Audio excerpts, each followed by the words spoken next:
Assalamualaikum warahmatullahi wabarakatuh. Bismillah, alhamdulillah, wassalatu wassalamu ala rasulillah, amma ba'du. Yang sama-sama kita hormati pimpinan STIK, PTIK, para dosen, para pejabat utama, para mahasiswa yang dirahmati Allah. Kita bersyukur di pagi hari yang sejuk ini, alhamdulillah Allah masih memberikan kesehatan, memberikan umur panjang, dan memberikan waktu sejenak untuk kita mengawali aktivitas hari ini dengan sama-sama membaca surat Yasin dan membaca Asmaul Husna. Tentu yang menjadi harapan, menjadi doa kita, semoga seluruh bacaan kalimat thayyibah tadi akan mengantarkan diri kita selain sukses hidup di dunia, juga sukses di akhirat kelak. Selain harapan kita dengan membaca surat Yasin, membaca Asmaul Husna, kawan-kawan kita yang sekarang bertugas baik untuk mengatur lalu lintas, bertugas di perbatasan, semuanya diberikan kesehatan, diberikan kekuatan lahir, dan diberikan kemudahan oleh Allah Subhanahu wa ta'ala. Amin amin ya rabbal alamin. Saudara-saudara sekalian, hari ini hari Kamis tanggal 25 Agustus tahun 2022, bertepatan dengan tanggal 27 Muharram tahun baru Islam 1444 Hijriyah.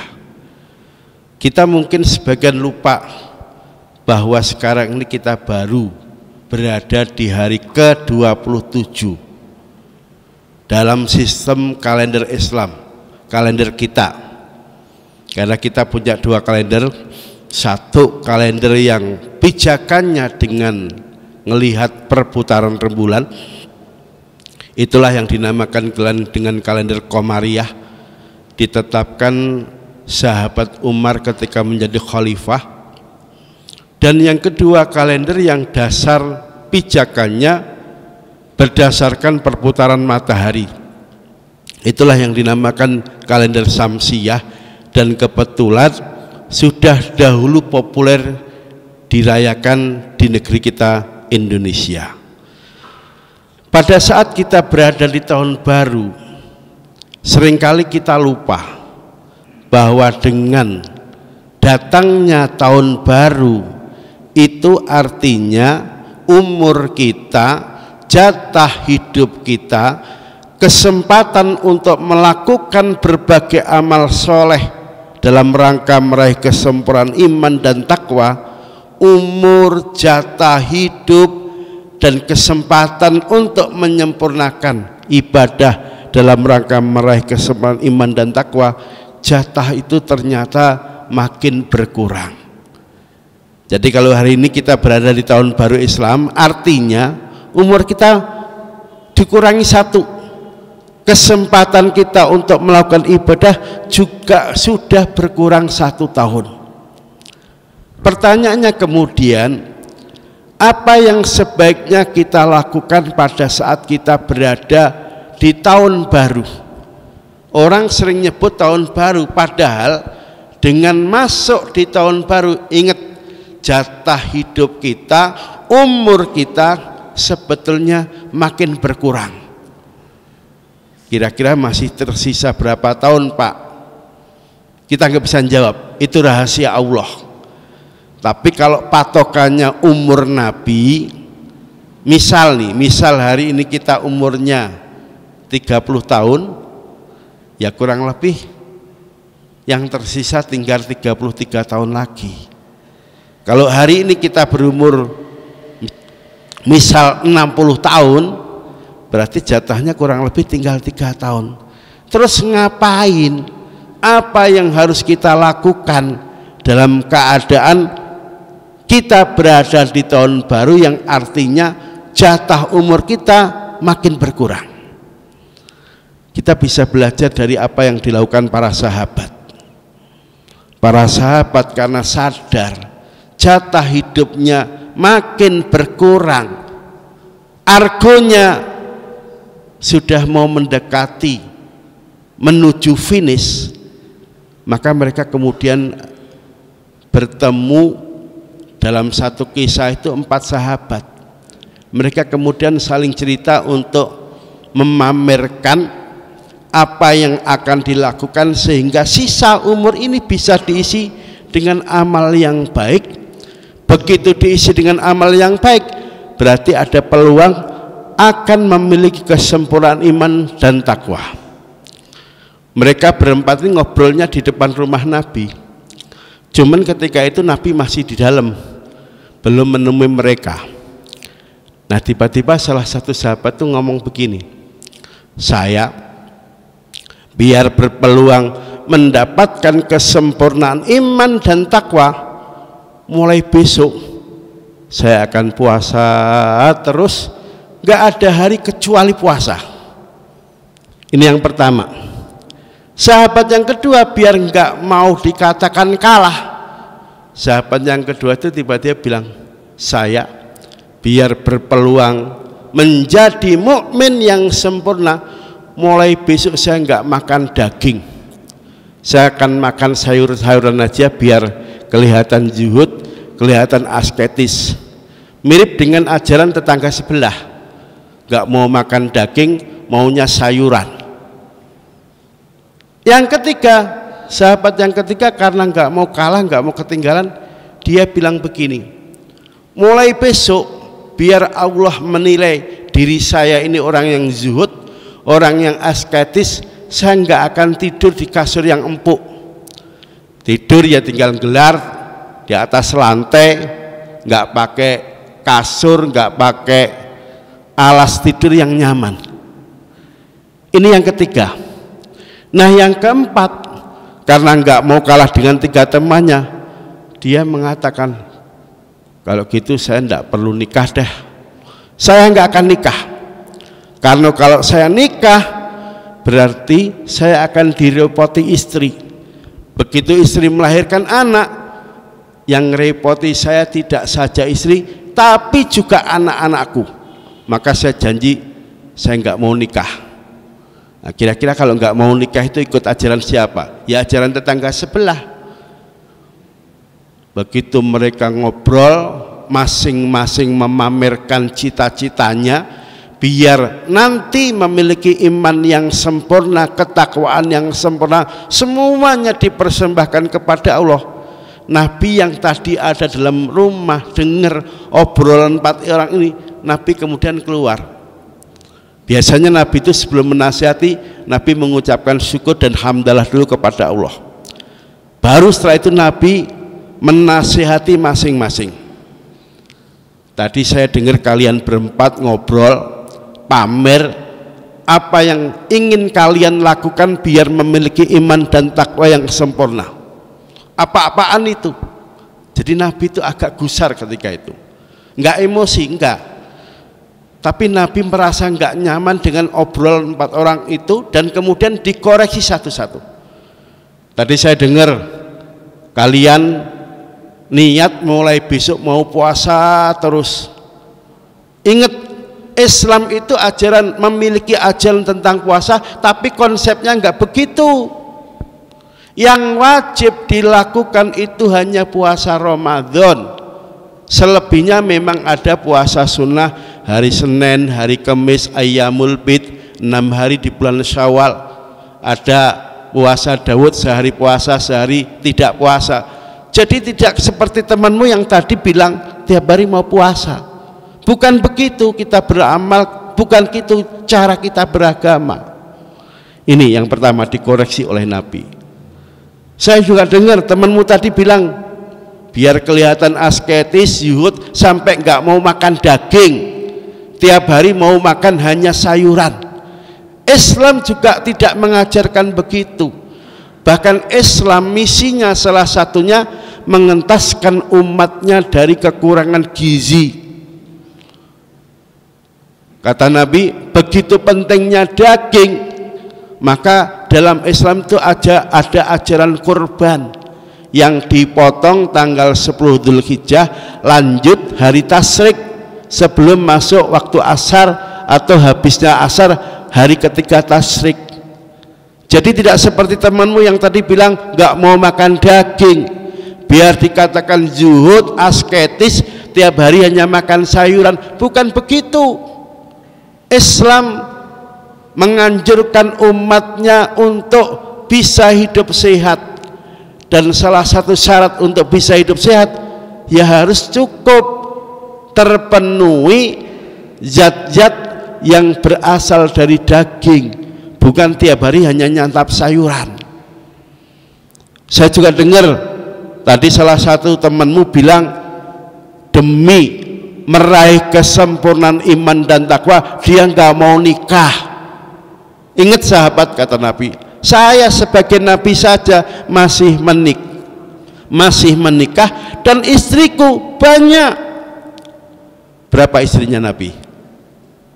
9. Ada enggak orang Indonesia yang pengen kayak Nabi istrinya 9? Ada. Terus gimana Pak, kalau Nabi istrinya 9 berarti kita boleh dong mengikuti sunnahnya Nabi, nikah 9 istri. Nah ini yang ngawur lagi.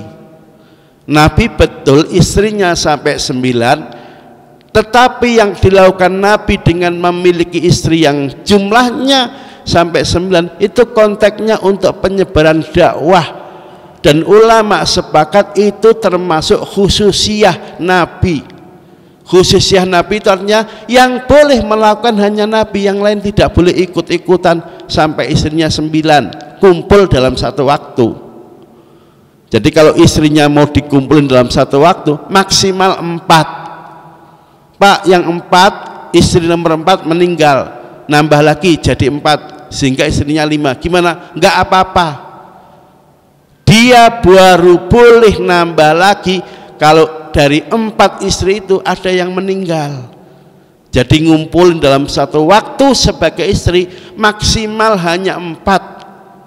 Lah nanti kalau ada yang diceraikan atau ada yang istrinya meninggal, boleh dia ganti lagi genap menjadi 4 sehingga istrinya menjadi 5, 6, 7, 8, 9 dan seterusnya. Tapi kalau langsung menikahi 4 istri digabung jadi 1, 5, 6 menjadi 7 misalnya, maka lebih dari 4 ini hukumnya haram. Dan di Indonesia banyak yang melakukan ini. Dulu pernah, orangnya masih hidup, sudah tua sekali, namanya Mbah Subur, yang subur. Kita panggil, kita nasihati, Mbah Subur, Anda muslim bukan? Ya, saya muslim. Kalau Anda muslim, aturannya punya istri yang kumpul jadi 1 maksimal hanya 4. Berarti yang 5, 6, 7 gimana? Sampai 9. Ya dicek lah. Kalau 9-9-nya dulu pernah diakati dengan cara yang benar, maka yang harus dipisahkan istri nomor 5, 6, 7, 8 dan 9. Jadi Nabi begitu melihat sahabat punya cita-cita, kelihatannya baik tapi ternyata tidak sejalan dengan syariat, Nabi langsung mengkoreksi. Ini kisah pertama. Kisah yang kedua sama. Sahabat itu dalam rangka memiliki iman dan takwa yang sempurna di hadapan Allah, sahabat rame-rame mendatangi Aisyah, nanya, Aisyah, kami sebagai orang Islam tentu pengen keimanan dan ketakwaan kami dinilai sempurna oleh Allah. Saya mau nanya, akhlak Nabi itu seperti apa sih? Begitu Aisyah ditanya akhlak Nabi seperti apa, jawaban Aisyah pendek, kana khuluquhul Quran. Kalau kamu pengen tahu akhlak Nabi itu seperti apa, ya Quran itulah gambaran dari akhlak Nabi. Nabi selalu dalam setiap detik, setiap nafas, apa yang dilakukan itu bagian dari cerminan Al-Quran. Sahabat masih nanya, Quran kan 30 juz Aisyah, 114 surat, tentu itu banyak. Yang kami maksudkan dari akhlak Nabi yang tercermin dari Al-Quran yang isinya 30 juz ini, mana yang prioritas untuk kami tiru terlebih dulu biar kami memiliki keimanan dan ketakwaan yang sempurna.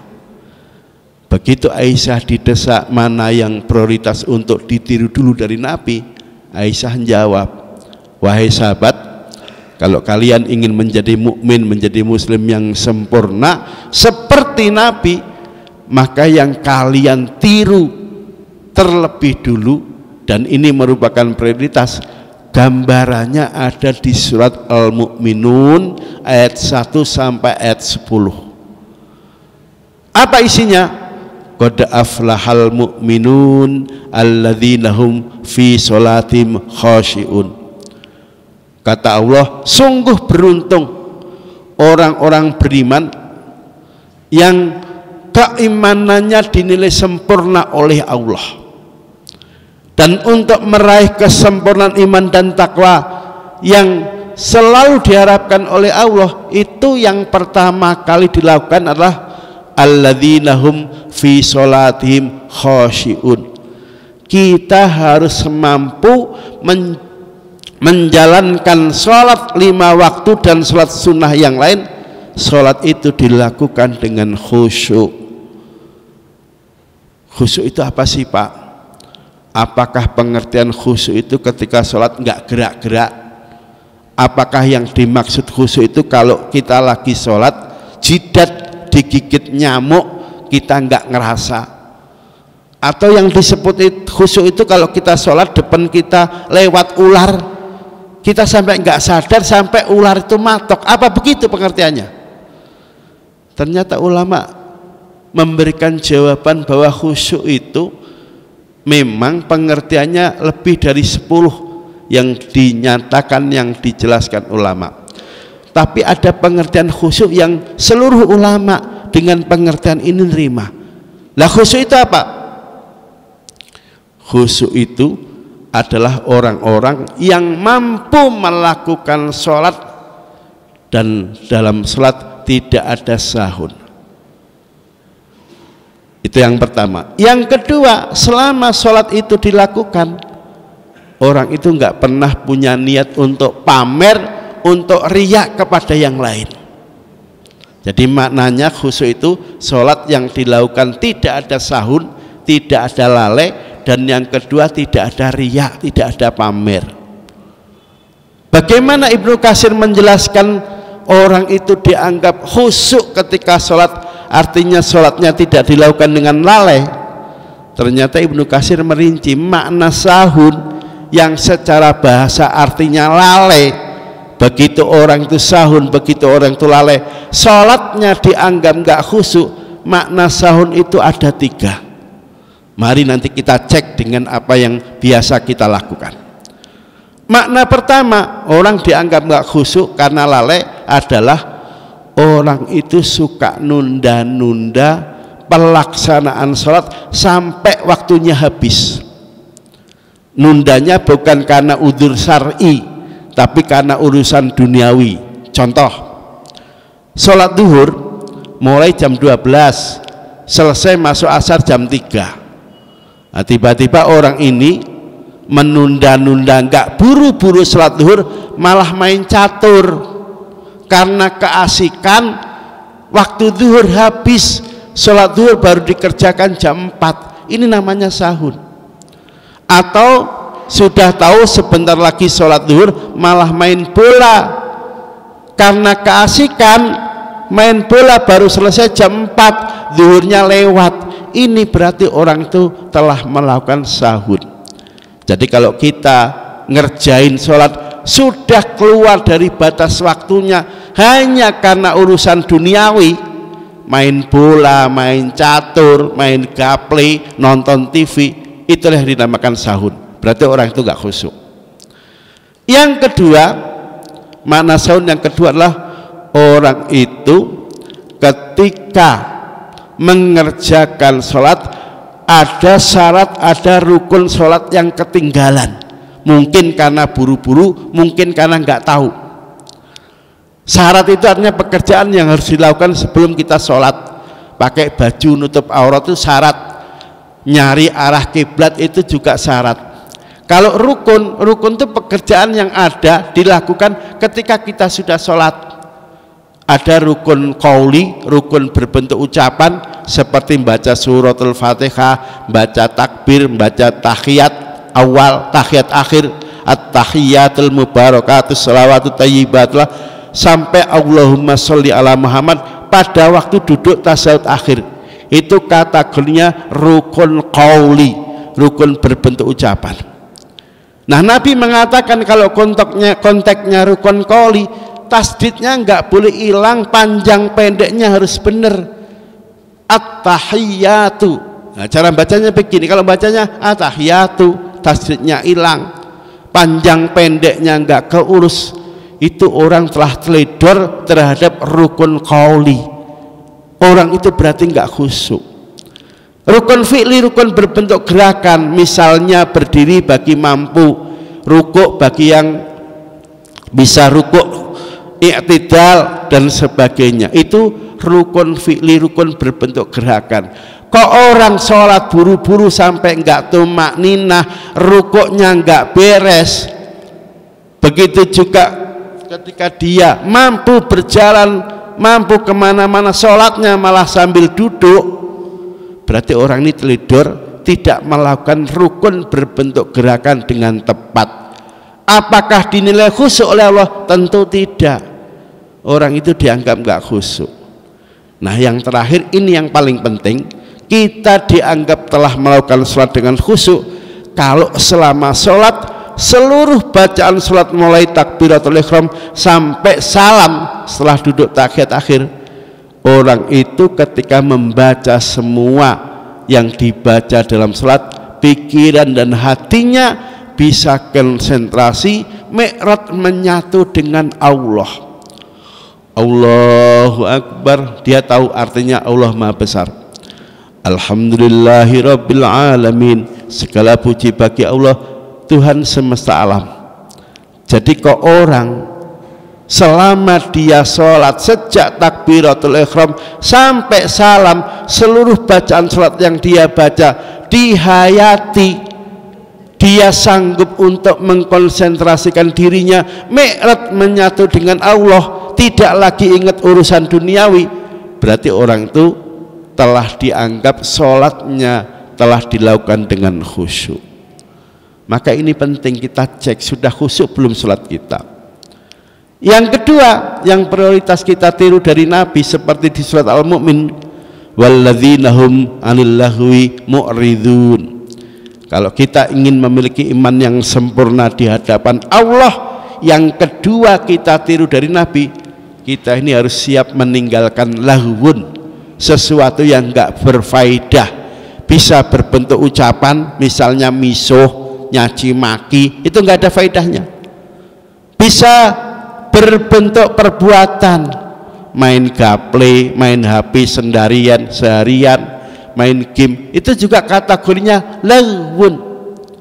Coba sekarang ini kita ini kan banyak terperdaya dengan HP, handphone hanya digunakan untuk main chatting, tidak digunakan untuk nyari ilmu. Main game seharian, kategorinya berarti lahwun. Padahal kalau kita ingin memiliki iman yang sempurna, yang namanya lahwun ini harus ditinggalkan, waktu harus banyak kita pergunakan untuk kebaikan dan amal soleh dalam rangka meraih kesempurnaan iman dan takwa di hadapan Allah Subhanahu wa ta'ala. Masih ada 7 poin lagi apa yang prioritas kita tiru dari baginda Nabi, tapi karena keterbatasan waktu, 2 hal ini dulu yang saya sampaikan. Barangkali ada yang kurang jelas, ada yang ingin bertanya, saya persilahkan. Ada pertanyaan?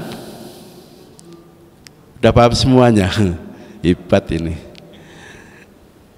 Baik, mari kita tutup, kita akhiri taklim pada pagi hari ini dengan sama-sama membaca doa. Diawali istighfar 3 kali terlebih dulu. Astaghfirullahaladzim, astaghfirullahaladzim, astaghfirullahaladzim, Allahumma sholli ala Muhammad wa ala ali Muhammad kama shallaita ala Ibrahim wa ala Ibrahim fil alamin innaka Hamidum Majid. Walhamdulillahi rabbil alamin hamdas syakirin hamdan na'imin hamdan yuafi ni'mah kafi mazidah. Ya Rabbana lakal hamdu kama yanbaghi li jalali wajhikal karim 'azimi sultanik. Allahumma ya Allah la tata' fi masjidina hadza dhanban illa ghafartah wala 'usran illa yasartah wala hamman illa farastah wala maridan illa safaitah wala hajatan min hawaijid dunya wal akhirah illa qadaitaha bi rahmatika ya arhamar rahimin. Rabbana hab lana min azwajina wa dhurriyyatina qurrata a'yun waj'alna lil muttaqina imama. Rabbana atina fid dunya hasanah wa fil akhirati hasanah wa qina adzabannar. Subhana rabbika rabbil izzati amma yasifun wa salamun alal mursalin walhamdulillahi rabbil alamin. Wallahul muwaffiq ila aqwamit thoriq. Assalamualaikum warahmatullahi wabarakatuh.